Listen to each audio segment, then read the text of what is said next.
শুভ সকাল। আমি ডাক্তার তুষার মাহমুদ আপনাদের সবাইকে আমন্ত্রণ জানাচ্ছি এসকেএফ ফার্মাসিউটিক্যালস লিমিটেডের সৌজন্যে এখন টিভির নিয়মিত আয়োজন আরোগ্য নিকেতনে। প্রতিবারের মতো আজকে আমরা কথা বলবো কিডনির স্বাস্থ্য এবং ডায়ালাইসিস নিয়ে, এবং এ বিষয়ে আমাদের সাথে কথা বলতে উপস্থিত আছেন অধ্যাপক ডাক্তার নজরুল ইসলাম স্যার। তিনি ঢাকা মেডিকেল কলেজের বিভাগীয় প্রধান, নেফ্রোলজি বিভাগে। স্যার শুভ সকাল, কেমন আছেন স্যার? আলহামদুলিল্লাহ, ভালোই চলছে। স্যার, আমি প্রথমেই জানতে চাবো যে কিডনির স্বাস্থ্য বলতে আমরা কি বুঝি? হ্যাঁ, ধন্যবাদ ডক্টর তুষার। কিডনির স্বাস্থ্য, আমি তো মনে করি কিডনির স্বাস্থ্য ভালো থাকা মানে আমাদের স্বাস্থ্য ভালো থাকা। কারণ এই আপনি যে শব্দগুলো বললেন তার প্রথমেই যদি আমি বলতে যাই যে কিডনির স্বাস্থ্য, কিডনির কাজ কি, খুব সহজভাবে যদি দেখি, প্রথম কথাটাই যেটা সাধারণের জন্য, প্রস্রাব তৈরি করা, এবং এই প্রস্রাব তৈরির মাধ্যমে আমাদের শরীরের যে বিভিন্ন বজ্র পদার্থ থাকে, যে ওয়েস্ট প্রোডাক্ট, আমরা যা খাই বা যেভাবে চলতেছি, এইভাবে এই ওয়েস্ট প্রোডাক্টটাকে প্রস্রাবের মাধ্যমে বের করে দেওয়া। কিডনির আর এক নাম কিন্তু বলে ফিল্টার বা ছাঁকনি। আমরা সেকে যেমন অনেক কিছুই পরিষ্কার করি, কিডনিও আমার শরীরের রক্তটা সেকে বা ফিল্টার করে এই সমস্ত প্রয়োজনীয় অপ্রয়োজনীয় যে বজ্র পদার্থ সেটাকে বের করে আমার স্বাস্থ্যকে ঠিক রাখে। অনেকের ধারণা আছে স্যার যে খারাপ পানি বা দূষিত পানি খেলে কিডনির উপর চাপ পড়তে পারে কিনা। সো এটার চেয়ে যে পেট খারাপ হয় খারাপ পানি খেলে, কিন্তু কিডনির উপর চাপ পড়ার সাথে সম্পর্ক আছে কি এই খারাপ পানি? না, খারাপ পানি বা দূষিত পানি কিডনির উপর চাপ না। যেটা হচ্ছে, প্রথমে এটা যাচ্ছে আমাদের ইন্টেস্টাইন, স্টোম্যাক বা ইন্টেস্টাইন, আমাদের খাদ্য থলি, খাদ্য নালী, এর মাধ্যমে গিয়ে এইটা অ্যাবজর্ব হয়ে তারপর রক্তে যায়। সেই রক্তটাকে কিন্তু পরিষ্কার করতেছে কিডনি।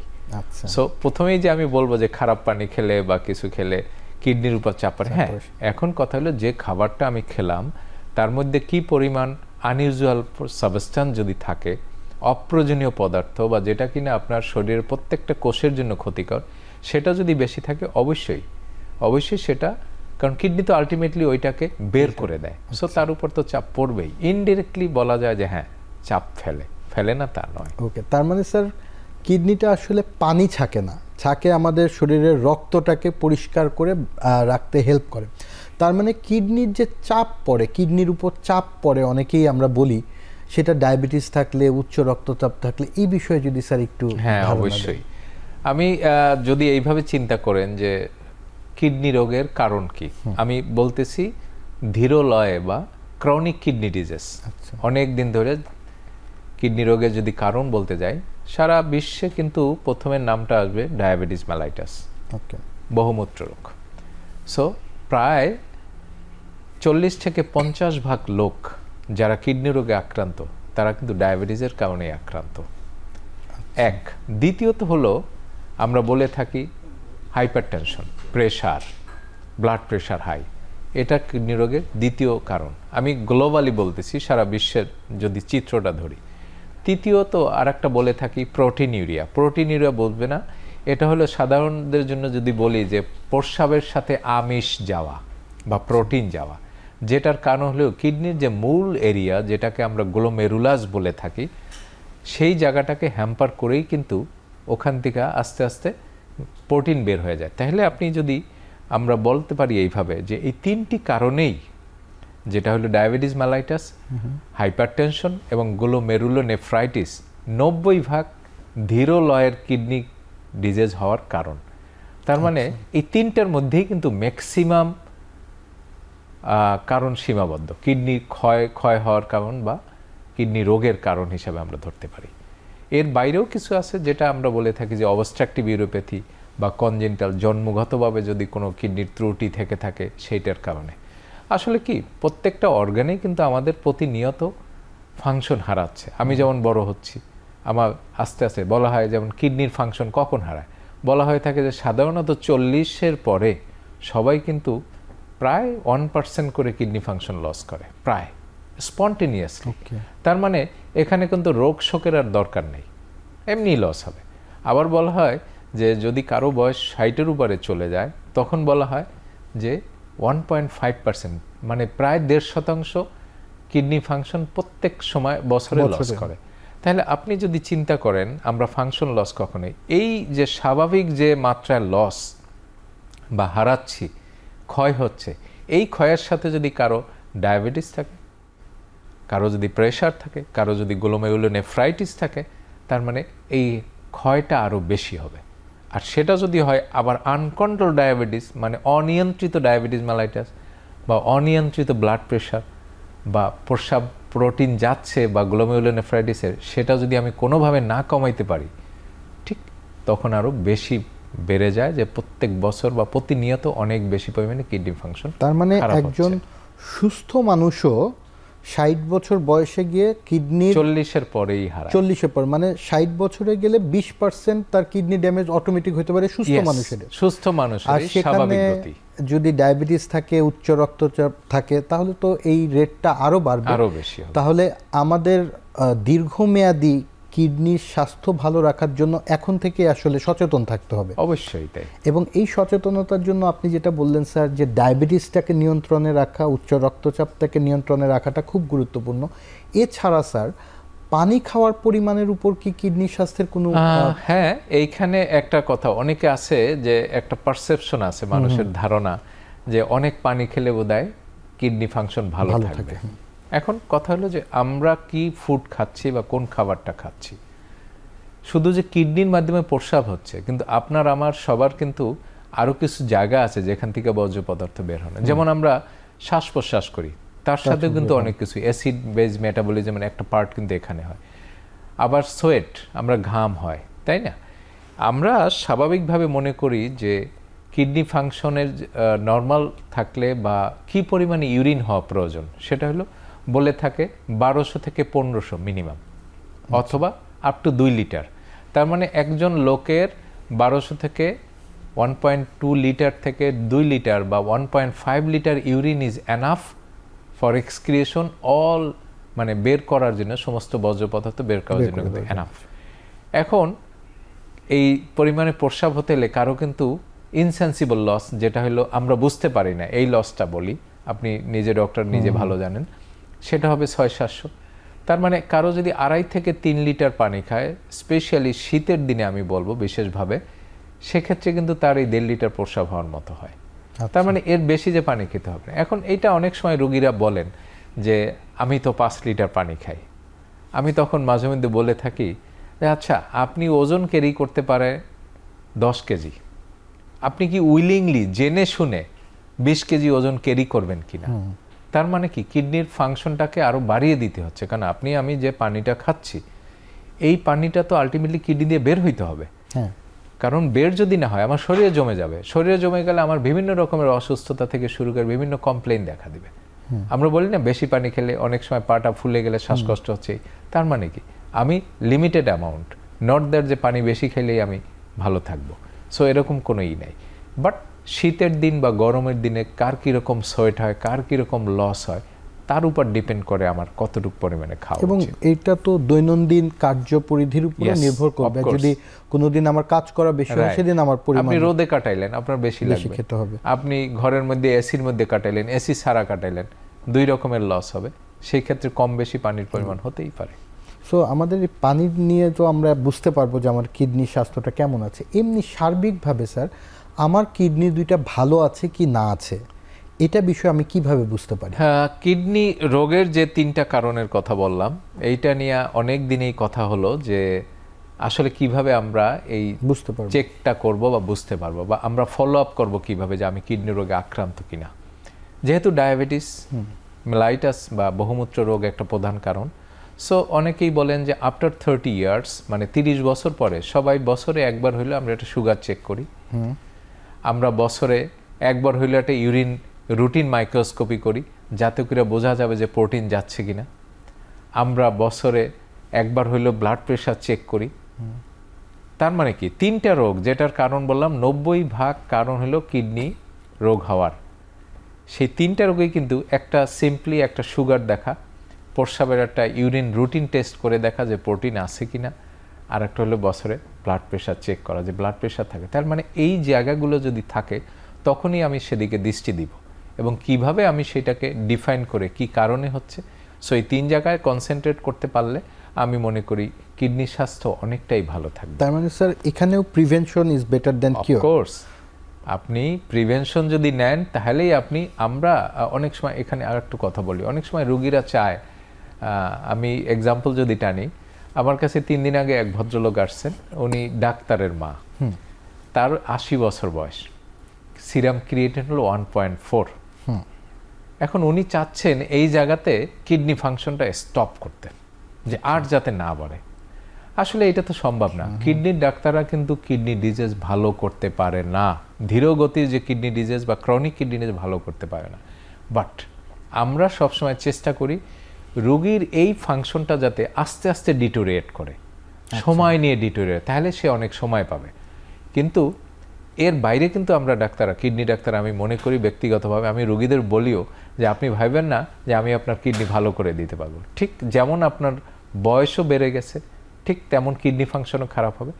মাত্রাটা বা গতিটা কিছুটা হলেও আমরা চেষ্টা করি ডিলে করার, যাতে আস্তে আস্তে হোক, তাতে যদি সে অনেকটা দিন সময় পাবে।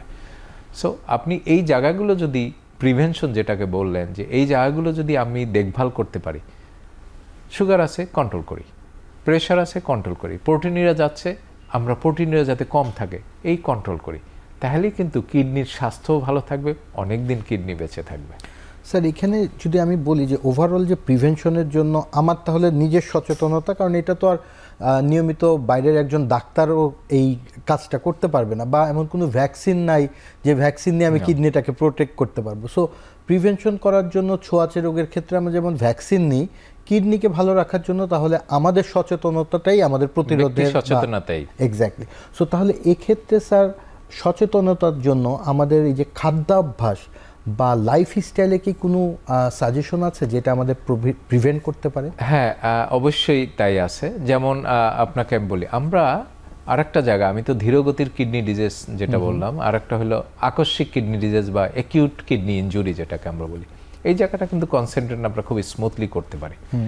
যেমন আমাদের দেশে খুব কমন ডিজিজ যেটা হলো ডায়রিয়াল ডিজিজ, হঠাৎ করে কিডনি ইনজুরি হতে পারে।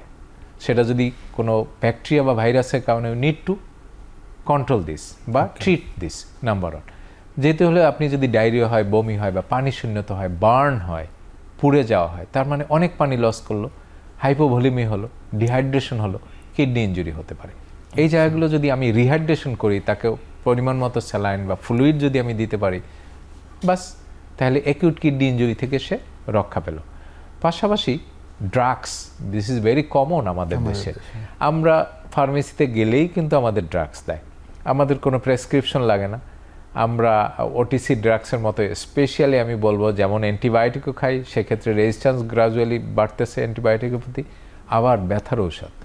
সো কিডনিতে ব্যথার ঔষধটা বিশাল গুরুত্বপূর্ণ, কারণ অনেক ব্যথার ঔষধে যেভাবে কাজ করে বা এই ব্যথার ঔষধটা যে পরিমাণ ইনফ্লুয়েন্স করতে পারে কিডনির সার্কুলেশন গিয়ে, তখনই দেখা যায় কিডনি ইনজুরি। আমি বলি না যে সব ব্যথার ঔষধে এরকম করে, কিন্তু ব্যথার ঔষধের ব্যাপারে আমাদের এই ওটিসি ড্রাগস, তার মানে এই জায়গাগুলো যে ইনফেকশন আছে কন্ট্রোল করেন, আপনি ডিহাইড্রেশন হাইপোভলিমিয়া হলো, আপনি রিহাইড্রেশন করেন, মানে পানি শূন্যতাটাকে দূর করেন। ড্রাগসের ব্যাপারে কষাসান, স্পেশালি এই যে ব্যথা নাশক ঔষধ, এই ব্যাপারে আমাদের খুবই চমৎকারভাবে বললেন স্যার, যে অতিরিক্ত পানি খাওয়াটাও যেমন কিডনির জন্য ক্ষতিকর, পানি শূন্যতাটাও কিডনির জন্য খুবই ক্ষতিকর, এবং বাড়তি ওষুধ যেটা আমাদের প্রয়োজন নাই সেরকম ওষুধ খাওয়াটাও আমার জন্য খুবই ঝুঁকিপূর্ণ হতে পারে। আমরা এই বিষয় নিয়ে আরও কথা বলবো স্যার, ছোট্ট একটি বিরতি নিয়ে।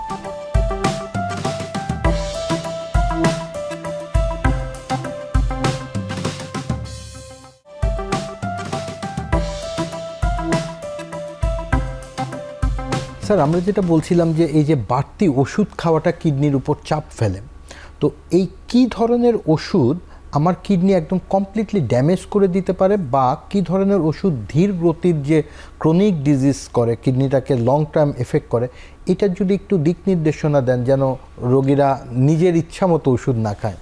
হ্যাঁ, আপনি একটা জিনিস অ্যাজ এ ডক্টর হিসেবে আমি চেষ্টা করি জানার, যে আমি একটা ঔষধ খেলাম, সেটা বের হবে, মেটাবোলাইজ হবে লিভারে, বের হওয়ার পথ খুঁজতে হবে আমাকে।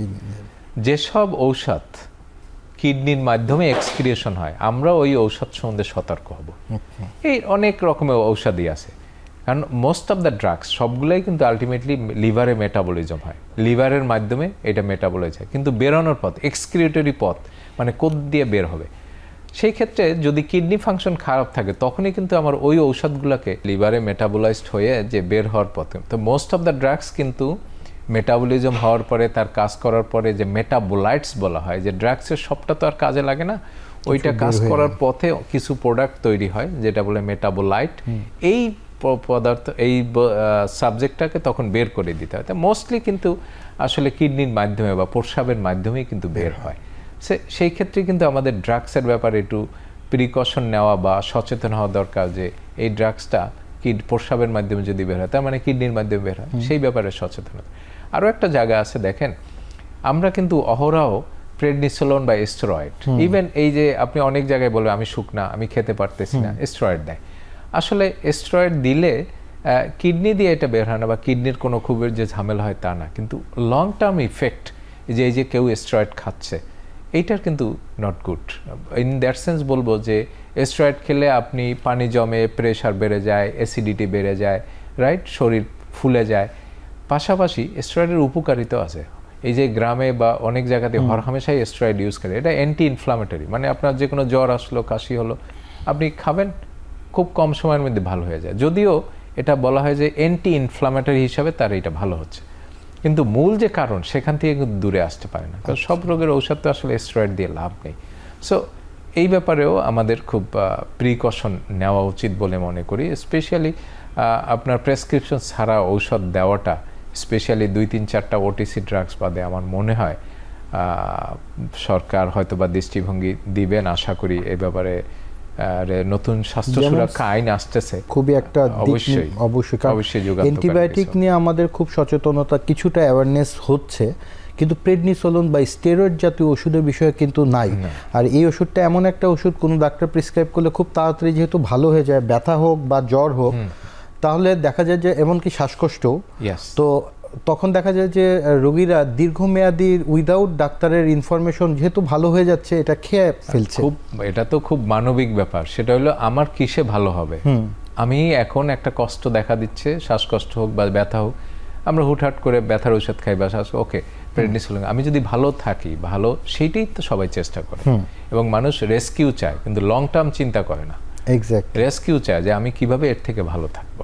তাহলে কিন্তু দীর্ঘমেয়াদী যে এটার একটা খারাপ প্রভাব আছে সে বিষয়ে মানুষকে সচেতন থাকতে হবে। স্যার, আপনি যেটা বলছিলেন যে এই ধরনের ওষুধ খেলে কিডনি দিয়ে যেহেতু বের হওয়ার পথে কিডনিটাকে ড্যামেজ করে, একদম যদি কমপ্লিট ড্যামেজ হয়ে যায় সেক্ষেত্রে কি ডায়ালাইসিস ছাড়া অন্য কোনো উপায় আছে? আকস্মিক কিডনি ডিজিজ যদি হয় যে আপনার কিডনি ফাংশন এই মুহূর্তে ইজ আনএবল, কিডনি তার এক্সক্রিট করতে পারতেছে না, ফাংশন ভালো না বা লেস দ্যান 15% বা এরকম, তখন আমরা রেস্কিউ থেরাপির মতো অনেক সময় ডায়ালাইসিস দিয়ে থাকি। আচ্ছা। এবং আকস্মিক কিডনি ডিজিজ কিন্তু অনেকাংশেই ভালো হয়ে যায়। তারপরও একটা limited portion, say around 5% to 10%, এরা কিন্তু একদম ভালো হয় না। অনেকে আবার ক্রনিক কিডনি ডিজিজে হিসাবে বসবাস করতে থাকে। আবার কেউ কেউ খুবই ভেরি রেয়ার পারসন দেখা যায় তার ডায়ালাইসিস ডিপেন্ডেন্ট বা একদমই কিডনি আর ভালো হয় না, তখন তাকে অপশন খুঁজতে হয়, যেটা দীর্ঘগতিতে কিডনি ডিজিজ যদি হয়, যে এন্ড স্টেজ রেনাল ডিজিজ বা CKD5, তখন আমরা কি করব? অবশ্যই অপশন হলো কয়েকটা, একটা হলো ডায়ালাইসিস, আর একটা হলো ট্রান্সপ্লান্ট, কিডনির বদলানো, প্রতিস্থাপন। ডায়ালাইসিসের মধ্যে দুটো আছে, একটা হলো রক্তের ডায়ালাইসিস আর একটা হলো পেরিটোনিয়াল ডায়ালাইসিস, মানে পেটে পানি রেখে যে ডায়ালাইসিসটা করা হয়। এই দুইটা ধরনের ডায়ালাইসিস আমাদের দেশের পার্সপেক্টিভে আসলে হেমোডায়ালাইসিসটাকেই সবাই প্রায়োরিটি দেয়। প্রায়োরিটি দেওয়ার কারণ আছে, কারণ হলো কোনো লোকই চায় না স্পেশালি ট্রিটমেন্টের মতো জায়গাটায় নিজে নিজে সব কিছু করতে। সবাই তখন ডিপেন্ডেন্ট হয়, ডক্টর ডিপেন্ডেন্ট, নার্স ডিপেন্ডেন্ট বা হসপিটাল ডিপেন্ডেন্ট। তা আমাদের দেশে মেইনলি হেমোডায়ালাইসিসটাই এখনও ডমিনেট করতেছে, নট পেরিটোনিয়াল ডায়ালাইসিস। কারণ আমি বলি যে পেরিটোনিয়াল ডায়ালাইসিসের কোনো হেমোডায়ালাইসিস সেন্টারের মতো সেন্টার দরকার না, এটা যার যার বাসায় বসেই সে করতে পারে। কিন্তু একটা জায়গায় একটু আছে, পেরিটোনিয়াল ডায়ালাইসিসে পেটের মধ্যে একটা নল ঢুকিয়ে রাখা হয় এবং সেটা কন্টিনিউয়াস, ওইটাকে টেক কেয়ার করতে হয়।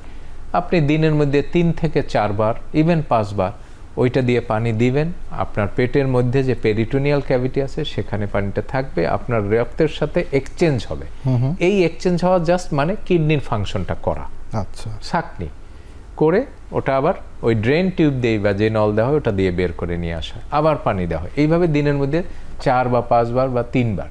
কথা হলো যে পানিটা দেওয়া হয় এই পানিটা আমাদের দেশে এখন পর্যন্ত তৈরি হয় না। আমাদের এখনও বাইরের থেকে এই পানিটাকে আনতে হয়, যেটা পিডি ফ্লুইড বলে থাকি, পেরিটোনিয়াল ডায়ালাইসিস ফ্লুইড।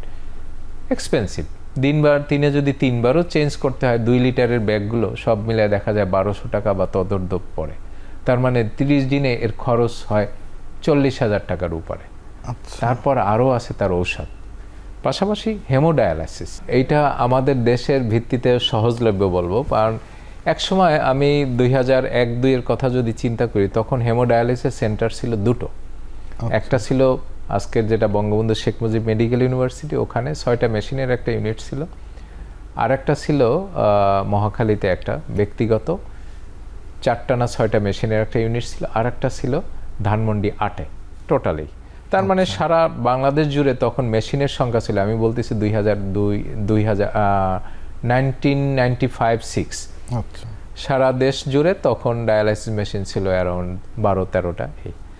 আজকে সারা বাংলাদেশে ডায়ালাইসিস সেন্টার প্রায় 250 থেকে 70টার মতো সেন্টার যেখানে কিনা ডায়ালাইস হয়, এবং সরকারিভাবে সে অ্যারাউন্ড 35-36 সেন্টার, বাকিটা প্রাইভেট সেন্টার।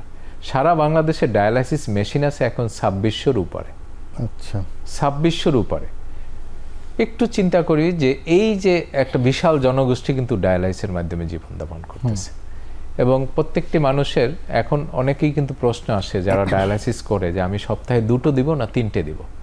এটাও কিন্তু আমরা অনেক সময় বলি যে 3টে দিলে আপনি 12 ঘন্টা, একটা সেশন হলো 4 ঘন্টার, 12 ঘন্টা যদি কেউ ডায়ালাইসিস করে তাহলে সে তার দুইটা কিডনি ভালো থাকলে যে পরিমাণ কাজ করতো সেরকম কাজ করবে বলে আমরা আশা করি। ডায়ালাইসিস নিয়ে খুবই চমৎকার একটি তথ্য পাচ্ছি যে দৈনিক না সপ্তাহে কতটুকু সময় ডায়ালাইসিস করা লাগবে বা করলে ভালো হয়, এই বিষয় নিয়ে আমরা কথা বলবো ছোট্ট একটি বিরতির পর।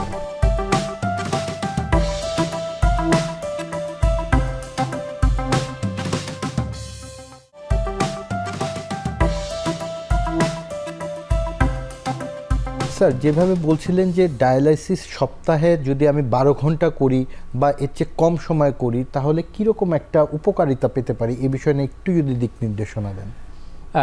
ডায়ালাইসিস যখন আমরা একটা পেশেন্টকে বলি যে সপ্তাহে 2 দিন বা 8 ঘন্টা বা 12 ঘন্টা 2 দিন বা 3 দিন ডায়ালাইসিস করবেন, বলার আগে কিন্তু আমরা রোগীর অবস্থানটা দেখি। আচ্ছা, সারা বিশ্বে কিন্তু সপ্তাহে 3টা ডায়ালাইসিসের কথাই বলে থাকে।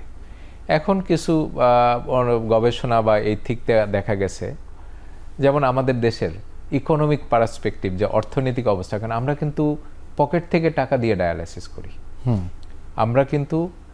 আমরা গভর্নমেন্ট ডিপেন্ডেন্টও না, অথবা আমরা যেটাকে বলে ইন্স্যুরেন্স, তারাও কিন্তু দেয়নি। আমি বাইরে কাজ করে দেখেছি, সেখানে কিন্তু সরকার সমস্ত রকমের পে করে, কোনো ফি নেয় না, আবার অথবা ইন্স্যুরেন্স কোম্পানি তারা পে করে। কিন্তু আমাদের দেশে শুধুমাত্র যারা গভর্নমেন্ট মেডিকেল কলেজে ডায়ালাইসিস ইউনিট আছে সেই জায়গাগুলোতে কম্পারেটিভলি কম দামে আমরা যেটা শিডিউল বলে থাকি যে সপ্তাহে 2টো ডায়ালাইসিস দিবে, এবং প্রত্যেকটা ডায়ালাইসিসের মূল্যমান হবে 400 টাকা করে। ঠিক পাশাপাশি কিন্তু চিন্তা করতে হয় যে প্রাইভেট বা কর্পোরেট হসপিটাল সেটা কিন্তু 3,500 টাকা থেকে 5,500 টাকা কিন্তু একটা ডায়ালাইসিস। তো এখন আমরা যখন ডিফাইন করি যে এই পেশেন্টটাকে 2টা বা 3টা ডায়ালাইসিস, একটা হলো ইকোনমিক পার্সপেক্টিভ থাকে, আর শরীর সুস্থ রাখার জন্য আরেকটা পার্সপেক্টিভ। আপনাকে বাইরে বললাম তো যে 3টাই দিতে হবে, কিন্তু কারো যদি প্রস্রাবের পরিমাণ ভালো থাকে, কিডনির বর্তমান রেসিডুয়াল ফাংশন যদি কম্পারেটিভলি ভালো থাকে, যেটাকে আমরা প্রস্রাব দিয়ে ডিটারমাইন করতে পারি যে 300 বা তার অধিক পরিমাণে ml প্রস্রাব হয়, বা কোথাও কোথাও বলা হয় 500 ml উপরে, তাদেরকে কিন্তু আমরা 2টো ডায়ালাইসিস দিয়েও পারি। এখন বলতে পারেন দিন শেষে লং টার্ম বা লং রানে এই 2টো ভার্সাস 3টা, 2টা না 3টা, খুব যে বেশি সিগনিফিক্যান্ট ডিফারেন্স আছে, লংজিভিটি বলেন, ইনফেকশন কন্ট্রোল বলেন, কার্ডিয়াক অ্যাটাক বলেন, খুব একটা ডিফারেন্সিয়েট করে না। এটা আমাদের দেশের স্টাডিজে তাই দেখা গেছে। তাহলে স্যার আপনি দুই ধরনের ডায়ালাইসিস কথা বললেন এবং দুইটাই একটু খরচের বিষয়টা আছে। সো দুইটার মধ্যে কি মানে একটার সাথে আরেকটাকে মিল করানো যায়? মানে কেউ যদি হেমোডায়ালাইসিস নেয় এবং সাথে পেরিটোনিয়াল ডায়ালাইসিস করতে চায়? অবশ্যই, এটা একদমই পুরো একাডেমিক পর্যায়ে আমি মনে করি এই কথাগুলো। সেটা হলো যে কেউ পেরিটোনিয়াল ডায়ালাইসিস, পেটের পানি দিয়ে ডায়ালাইস করতেছে, এই on the way of this এইভাবে করতে গিয়ে যদি দেখা যায় ওই পেরিটোনিয়াল ডায়ালাইসিস তার জন্য নট এনাফ, গুড না, নট গুড এনাফ, সঠিক না, আরও দরকার, ক্লিয়ারেন্সটা ভালো হচ্ছে না, বেসিক্যালি তো ফিল্টার করা, তখন কিন্তু তাকে আবার সপ্তাহে আবার হেমোডায়ালাইসও দেওয়া যেতে পারে, যেটা হলো বাইমোডাল বলি আমরা। সো দুটোই চলতে পারে পাশাপাশি, চলতে পারে না তা না। মানে কারণ বলার উদ্দেশ্য যে বাসাতেও তাহলে কিছুদিন করলো, আবার হাসপাতালে একদিন এসে যদি করলো, সে যদি মনে করে যে না এটা আমার পক্ষে সম্ভব না, কারণ সবার পক্ষে তো বাসায় সম্ভাবনা যে অনেকে আছে বাসায় লোক বলের শর্টেজ আছে বা কিছু, এটা কিন্তু সেলফ পেশেন্ট যদি সম্পূর্ণরূপে দেখতে পারে, খেতে পারে, বলতে পারে, হাত দুটো ভালো থাকে, সবকিছু, তাহলে কিন্তু এটা নিজে নিজেই চেঞ্জ করা সম্ভব, কারোর উপর ডিপেন্ডেন্ট হতে হয় না। ইভেন নট অনলি দ্যাট, যারা পেরিটোনিয়াল ডায়ালাইস করে তারা কিন্তু মোবাইল, আপনি অফিস করবে, সকালে পানি ঢুকে চলে গেল, বা অফিসে একটা এক্সচেঞ্জ করলো, বা যারা স্কুলিং করবে, বাচ্চারা স্কুলে যাবে, তাদের জন্য, এই জন্য বলা হয় খুব আর্লি এজ বা খুব লেট এজ, তাদের জন্য কিন্তু এটা ফিজিয়েবল। ইভেন কিছু কিছু দেশে আছে তারা প্রথমে দিবে পেরিটোনিয়াল ডায়ালাইসিস, আগেই কিন্তু হেমোডায়ালাইসিস দিবে না, আচ্ছা, পরবর্তীতে তাকে কনভার্ট করে নেবে হেমোডায়ালাইসিস। স্যার এরকম ডায়ালাইসিস করার পরও তো সবসময় কিডনিটা ভালো হয় না, বা কিডনির ডায়ালাইসিস যখন কাজ করছে না, সেক্ষেত্রে কি অন্য কোনো অপশন আছে, যেমন কিডনি ট্রান্সপ্লান্ট? বা না, আপনি যদি বলেন মুড অফ থেরাপি যে আসলে কোনটা ভালো, এক কথায় ট্রান্সপ্লান্ট, কিডনি প্রতিস্থাপন। আচ্ছা, কিডনি প্রতিস্থাপন করলে, একটা কিডনি প্রতিস্থাপন করলে আপনার কিডনির সমস্ত ধরনের ফাংশন কিন্তু রিভাইভ করলো, হয়ে গেল। কিন্তু ডায়ালাইসিস বা পেরিটোনিয়াল ডায়ালাইসিস বা হেমোডায়ালাইসিসে কিন্তু সমস্ত ফাংশন রিভাইভ হবে না, একমাত্র কিডনি প্রতিস্থাপনেই আপনাকে সব রকমের ফাংশন ফিরে আনবে, স্বাভাবিক অবস্থা করে দিতে পারবে। অবশ্যই ট্রান্সপ্লান্ট পারফেক্ট, অবশ্যই ট্রান্সপ্লান্ট। এখন কথা হলো যে ট্রান্সপ্লান্ট আমাদের দেশে যেমন সবাই ডোনার শর্টেজ, আমাদের দেশে যে ল আছে 2018 যে অ্যামেন্ডমেন্ট ট্রান্সপ্লান্ট ল, তাতে যেমন আপনারা জানেন অবশ্যই, মা বাবা, ভাই বোন, চাচা, ফুফু, খালা, মামা, বউ, বাচ্চা এবং ফার্স্ট কাজিন, তারা আপনার কিডনি ডোনেট করতে পারবে। তবে আসলে কেউ জীবিত অবস্থায় কিডনি ডোনেট করাটা দিতে চায় না, ভয় পায়, অথচ একটা কিডনি কিন্তু প্রত্যেকটা মানুষের জন্য এনাফ। রিস্ক তো অবশ্যই থাকে, বলতে পারেন যে আল্লাহ তো দুটো কিডনি দিয়েছে, অবশ্যই, কারণ হার্ট তো একটা, লাং দিছে দুটো, তাহলে অবশ্যই রিস্ক থাকে, কিন্তু সম্ভব বেঁচে। কারণ একটা ট্রান্সপ্লান্টেড পেশেন্ট আমি এও দেখেছি 32 বছর বাংলাদেশেই, 32 বছর যাবৎ একবার ট্রান্সপ্লান্ট করেই সে বসবাস করে গেছে, সম্ভব। অবশ্যই ট্রান্সপ্লান্টকে আমি প্রায়োরিটি দিই। এখন কথা হলো বাংলাদেশে সারা বছরে দেখা যায় অ্যারাউন্ড 500 ট্রান্সপ্লান্ট হয়, 8-10টা ট্রান্সপ্লান্ট সেন্টার, এর বেশি নাই, যার জন্য আর লোকজন এই রিস্কের মধ্যে ইমিউনোসাপ্রেসিভ খায়, বিভিন্ন ধরনের ইনফেকশনের ভয় পায়, কে কিডনি দিবে সেই ভয়টা পায়। কিডনি নেওয়াটা বেশি ঝুঁকিপূর্ণ, কারণ যে ডোনেট করছে এই বিষয়েও তো মোটিভেশনের একটু দরকার আছে। আমরা সামাজিকভাবেই মানুষজনকে অ্যাওয়্যার করা যে আমার একটা কিডনি আরেকজনের জন্য কিন্তু মানে উপকার, মানে তার লাইফটাই সেভ করতে পারে। কিন্তু এই যে পরিবারের কথা বললেন, এই আত্মীয় স্বজনরাই একটা সময় দেখা যায় যে না, আমি আমার নিজেরই তো ঝুঁকিতে পড়তে পারি। তো এখানে কি যে ডোনেট করছে তার কি লাইফের কোনো ঝুঁকি থাকে? অবশ্যই, আপনি যে ডোনার হবে বা যে ডোনেট করবে তাকেও কিন্তু আগে দেখা হবে। আপনি কেউ চাইলেই যে ডোনেট করবে তা না, সে ওনার আছে, ডায়াবেটিস আছে, ইউজুয়ালি আমরা অ্যাভয়েড করি। ওকে, যার হাইপারটেনশন আছে ইউজুয়ালি আমরা তাকে ডোনার হিসাবে নেই না। যার glomerulonephritis, not only that, proteinuria যার 300 মিলিগ্রামের উপরে আছে ওভার 24 আওয়ার্স, তাকেও কিন্তু নেওয়া হয় না। যার কিডনি ভালো আছে, যার ক্রিয়েটিনিন ক্লিয়ারেন্স বলি বা জিএফআর যেটাকে বলা হয় মেডিকেলের ভাষায়, যে নিজেও ঝুঁকিতে নেই, পরবর্তীতে তার কিডনি কিন্তু নেওয়া হবে না। আমি চাইলেই যে ডায়াবেটিক পিপল, হাইপারটেনসিভ পিপল, যে বা কিডনি ফাংশন খারাপ আছে এটা তো ক্রিয়েটিন, আমরা জিএফআর দেখি বা ক্রিয়েটিন ক্লিয়ারেন্স দেখি, সেটা যদি 60-এর উপরে থাকে বা 65-70-এর উপরে থাকে, 60-এর উপর থাকলেই আমরা একটা কিডনি নেওয়ার কথা বলতে পারি। তা নাহলে আমি সবার কিডনি তো বলতে পারি না যে এটা নিয়ে নেয়। ইয়েস, সেটাও নেয় যদি ডিসেস ডোনার, যারা মৃত্যুর পরে কিডনি দান করে। বাংলাদেশে অলরেডি দুটো ডিসেস ডোনার ট্রান্সপ্লান্টেশন হয়েছে, দুইজন ডিসেস ডোনার 4জনকে কিডনি ডোনেট করেছে। তার মধ্যে আমি যতটুকু জানি 2জন পেশেন্ট এখনও সারভাইভ করে আছেন, তারা ভালো। এই ডোনেশনের সংখ্যাটা বাড়ানো গেলে কিন্তু ভালোই হতো, যে মৃত্যুর পরে কিডনি দান, তাহলে কিন্তু অনেক ট্রান্সপ্লান্টেশনের রেটটাও খুব গুরুত্বপূর্ণ একটা বিষয় নিয়ে কথা বলছি, যে কিডনি ডোনেশন এবং কিডনির এই যে প্রিজার্ভেশনটা যদি সংখ্যাটা বাড়ানো যায়, আমরা এই দীর্ঘমেয়াদী কিডনি রোগের রোগীদেরকে একটা সাপোর্ট দিতে পারবো। এই বিষয় নিয়ে কথা বলবো ছোট্ট একটি বিরতির পরে।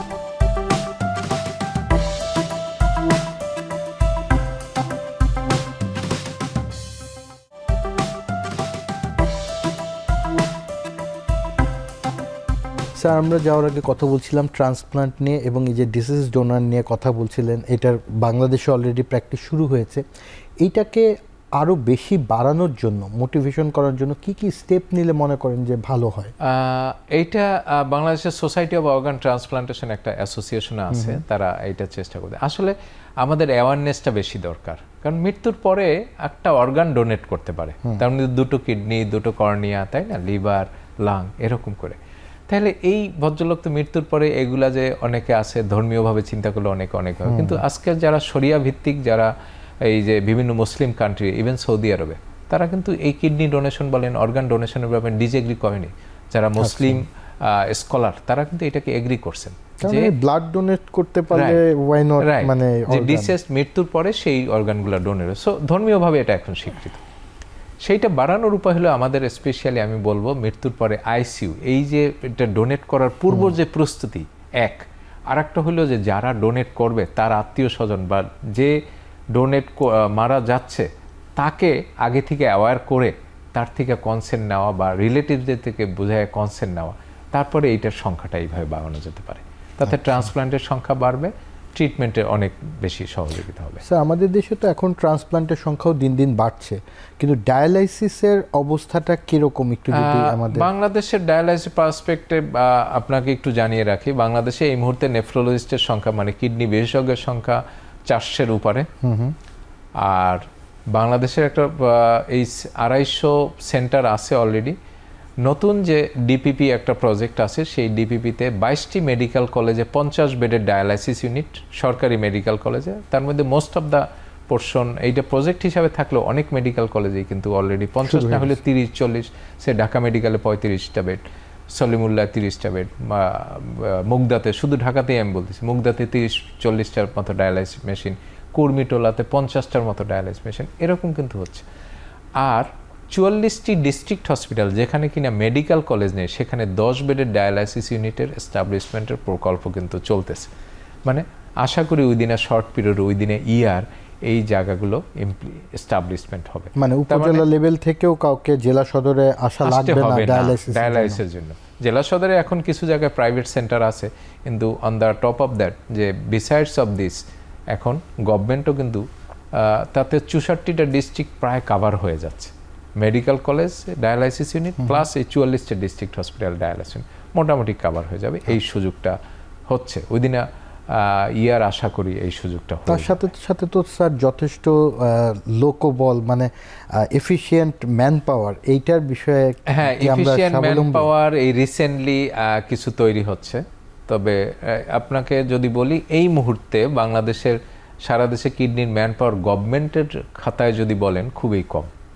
মাত্র 11 জন প্রফেসর, 32 জন অ্যাসোসিয়েট প্রফেসর, 41 জনের মতো অ্যাসিস্ট্যান্ট প্রফেসর। আর এখন একটা পোস্ট ক্রিয়েশন বোধহয় ওই দিনে শর্ট হয়ে যাচ্ছে। খুব শীঘ্রই আমরা আরও কিছু প্রফেসর, অ্যাসোসিয়েট প্রফেসর এবং অ্যাসিস্ট্যান্ট প্রফেসরের পোস্ট করি। আমাদের অনেক ডাক্তার সাহেব, কিডনির ডাক্তার সাহেবরা আছে, তারা কোথাও ওই মেডিকেল অফিসার হিসেবে পোস্টিং নিয়েই কিন্তু আছেন। আশা করি গভর্নমেন্টের এই প্রজেক্ট যেটা রান করতেছে, সেক্ষেত্রে তারা মানে সেবা দেওয়ার একটা বিশাল সুযোগ পাবে জেলা শহর পর্যন্ত, আর যদি এই ডায়ালাইসিস ইউনিটগুলো এস্টাবলিশড হয়। তার মানে নেফ্রোলজিস্ট এফিশিয়েন্ট আছে, কিন্তু আমরা মানে স্বীকৃতির অভাবে তাদেরকে ইউজ করতে পারছি না আমরা। নেফ্রোলজিস্ট হিসাবে ইউজ করতে পারতেছে না, বা তারা সেবা দিতে পারতেছে না। আচ্ছা, এটা একটা তবে স্যার যেটা বললেন যে ডায়ালাইসিস করার জন্য তো স্যার নেফ্রোলজিস্টের সাথে সাথে proper man power, I mean technician লাগবে। অবশ্যই dialysis technician, dialysis nursing staff যারা কিনা এই জায়গাতে এক্সপার্ট। তবে এই জায়গাটা ডেভেলপ করাটা সহজ হয় অনেকটাই। আপনি যদি কিছুদিন ট্রেন্ড আপ করলে তারা এটা করতে পারে খুব স্মুথলি। এবং এটারও একটা সুযোগ আছে স্যার, আপনি যেরকম বললেন যে এই যে ডায়ালাইসিস করার সময় যে ফ্লুইডটা লাগে, এই ফ্লুইডটা পর্যন্ত আমাদের বাইরের থেকে আনা লাগে, যেখানে আমাদের কিন্তু এখন অনেক ফার্মাসিউটিক্যাল কোম্পানিগুলি আছে, তারা চাইলে এগুলি, কারণ এইটার ডিমান্ড তো বাড়ছেই অবশ্যই। সো প্রত্যেক বছর বাংলাদেশে 50,000-এর উপরে যারা কিনা ডায়ালাইসিস ডিপেন্ডেন্ট বা ট্রান্সপ্লান্ট এগুলো করতে হয়। এবং আপনি জেনে অবাক হবেন যে 3 মাস পরে মাত্র 10% পেশেন্ট ক্যান অ্যাফোর্ড। ওই যে বললাম পকেট মানি 3 মাস পরে থাকে না। আর সো এই বিশাল অ্যামাউন্ট অফ টাকা আসলে কারো ব্যক্তিগতভাবে এই চিকিৎসা করা সম্ভব হয় না। একটা সার্টেন টাইম পরে সবাই মুখ থুবড়ে পড়ে, এবং একটা বড় অঙ্কের টাকা দেশের বাইরে চলে যাচ্ছে, এই খরচটাও অনেকাংশে কমে আসবে। এবং আমরা যদি দেশের যে ইউটেন্সিলগুলো কিনলেন, যে মেশিন বলেন, ফ্লুইড বলেন, শুধু কিছু সে যে ব্লাড লাইন এই দেশে তৈরি হচ্ছে বা নিডেল, এই অনেক জিনিসই কিন্তু বাইরের থেকে আছে, আমার দেশের মুদ্রা বাইরে চলে যাচ্ছে। এখন এটা যদি আমার দেশে দেশের টাকা দেশেই থাকতো, সাশ্রয় এদিকেও হতো, আমার দেশের লোকজনও চিকিৎসা ভালোভাবে পেত। এবং সাথে হচ্ছে গিয়ে সেলফ সাফিসিয়েন্টলি আমরা ইনস্ট্রুমেন্টেশনেও অনেক বেশি একটা দিক নির্দেশনা করতে পারি। খুবই মানে তাৎপর্যপূর্ণ একটা আলোচনা করতে পারলাম স্যার। আমরা জানলাম যে ডায়ালাইসিসে আমরা যে অনেকখানি স্বাবলম্বী আছি, এবং ট্রান্সপ্লান্টের বিষয়েও আমরা এফিসিয়েন্সি দেখাচ্ছি। আর আমাদের কিডনি ভালো রাখার জন্য আপনি যে সাজেশনগুলি দিলেন, আমি আশা করি দর্শকদের খুবই হেল্প করবে। এবং আমাদের সাথে থাকার জন্য আপনাকে অনেক অনেক ধন্যবাদ স্যার।